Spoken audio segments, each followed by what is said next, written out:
Bonjour et bienvenue sur Isobourse. Vendredi 2 mars 2018, l'indice CAC 40 a terminé la semaine sur une forte baisse hebdomadaire de 3,4% à 5136 points. Passons tout de suite à l'analyse des marchés dans le logiciel Isobourse. Alors, après une accalmie de très court terme, les indices boursiers européens et nord-américains sont repartis à la baisse cette semaine, la plus forte baisse hebdomadaire revenant à l'indice DAX avec une perte de plus de 4,5%. Alors, un croisement baissier des courbes de pression Isobourse 5 et 20 mois a été validé fin février 2018 sur l'indice allemand, donc mettant un terme à la tendance haussière de moyen terme débutée à l'automne 2016. Alors la précédente phase baissière de moyen terme sur l'indice boursier de la première économie européenne avait bien évidemment été détectée par le logiciel Isobourse et avait duré plus d'une année, entre juin 2015 et octobre 2016. Alors, concernant l'indice CAC 40, le croisement baissier des cours de pression Isobourse 5 et 20 mois n'a pas été confirmé fin février 2018, mais il est maintenant en cours de formation, donc en ce début de mois de mars 2018. Alors, ce signal baissier sur l'unité mensuelle devra être validé au terme du mois de mars 2018 pour confirmer une inversion de la tendance moyen terme débutée donc en novembre 2016.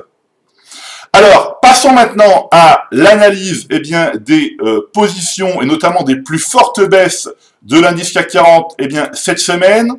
La plus forte baisse revient à Carrefour avec quasiment presque moins 10%. Donc voilà, Carrefour, un signal baissier validé en décembre 2015. Des courbes mensuelles qui se sont récemment approchées, mais qui ne se sont jamais croisées. Lorsqu'un croisement baissier des cours de pression Isobourse 5 et 20 mois se produit, il y a un paramètre que nous ne maîtrisons pas, c'est l'amplitude et la durée de la baisse qui va suivre.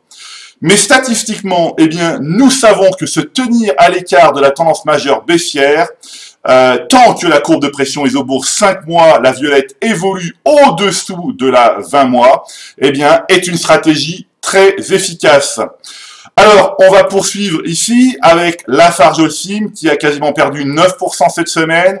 Là aussi, Lafarge est dans une position baissière, donc les courbes de pression sont négatives depuis août 2017.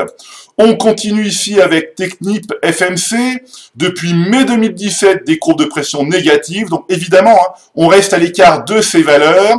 On continue ici avec Bouygues qui a perdu un peu plus de 6%. Alors à Bouygues, c'est différent. Bouygues, nous avons un signal comme le CAC 40 qui est en cours de formation. Alors, bien évidemment, il va falloir attendre que ce signal soit validé pour réellement confirmer l'inversion de la tendance moyen terme de Bouygues démarrée, fin décembre 2016. Alors toutefois, il ne faut pas jeter le bébé avec l'eau du bain. Il faut savoir prendre du recul et appliquer rigoureusement les règles d'un bon stock picking.